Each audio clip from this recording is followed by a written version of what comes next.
Hi, I'm Daniel Zacks from Kiryat Shmona, Israel. I was born in Detroit, and I'm a Lions superfan. I lived here until I was 10, moved to Israel, brought the love of the Lions with me, and now I don't miss a play, whether it's at 8 p.m. or 3 in the morning because of the time difference. We make sure to watch every game. They felt like the Jewish place to be is Israel, and they decided that we should move as a family. I took it very hard at the beginning. I was 9 years old, and I loved my life. It was very comfortable, everything was great. And then to move 12 hours on an airplane across the world where you don't know anyone, you don't know the language, you don't know the culture, was really difficult. But one thing that my dad told me that I always remember is, would you rather be one of the players in the game, or would you rather watch from the outside? He said, living in Israel is like being one of the players in the game. So the football analogy, throughout my childhood has always really kind of carried me. Kiryat Shmona is a city on the northern border of Israel, next to Syria, Lebanon. It's a quiet town, but very nice. There's a couple malls. My wife goes to college there. We have a great community of friends. She's from London and I'm from Detroit. We grew up together. We ended up on the same street in Modi'in where we both grew up. We went out for a few years and got engaged and married about 2 years ago, and now have a 3-month-old named Eitan. He's a huge Lions fan. I have woken him up while he was sleeping to watch a little bit to kind of get the experience.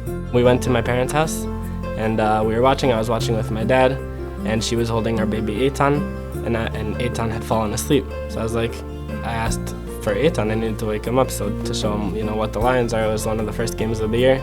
And we had a little argument, but I won in the end, so I got to take him. I woke him up. I started explaining who the players are, what they were doing, what first down is. So hopefully it'll be a good education for him. I think the fact that my dad raised me and taught me about football, and we really connect over football also, I think just bringing that to the next generation is something that I'm really excited for.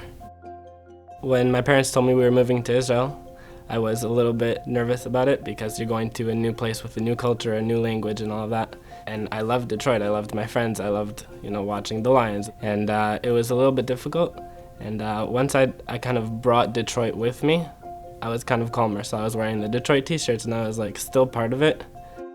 In Israel, there are families from America that moved, and a lot of them are from New York. So you have the Jets fan and the Giants fan and the Cowboys fan. So it's always nice watching games with them and rooting against each other. Like in Detroit, everyone's Lions fan, so it's fun. But when you have the rivalries and the competition, it's really nice. For my graduation present from high school, my dad flew to London with me, which is closer than Detroit. We walked around Trafalgar Square and we saw a radio show that we were lucky enough to get into. And we got to meet Ndamukong Suh and Calvin Johnson, Coach Caldwell. On Sunday morning, we went to the game early and met Baba Baker there, sat with him in a hotel for a good few minutes, probably about a half hour. It was really nice. He gave us his contact information, and we really have stayed in touch until then. We went to the game, we saw the crazy comeback, the Prater field goal. I was 18, and I don't remember an emotional up and down like that. You fly all the way to London, you watch the whole game, you get there, and Prater misses, and then you get a second chance, you get real life. You're not breathing. When I flew with my wife last year for our honeymoon, we went to the Lions Packers in week 5, and he put us in contact with some people from the team. And the end of the story basically was Rod Wood called me, the president of the Lions. It was 10 o'clock at night Israel time, but I was waiting for his call.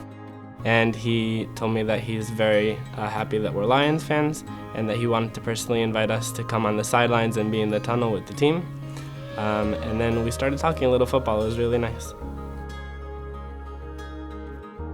I really have always loved Stafford. The first few years when he was hurt and still trying to play through it, I think the toughness that he showed was really something that I connected to. I think a lot of Israeli culture actually is fighting through difficulties and succeeding at the end. And I think watching him grow and starting to lead the team, and now he's the veteran here, so it's nice to watch him. It's tough to see him hurt now. But I think he's definitely shown a lot of things, whether that's the comebacks or whether that's the amazing throws at the end of the game or many other things. One thing that I always know that Thanksgiving is going to bring is family time, is turkey, and is Lions football.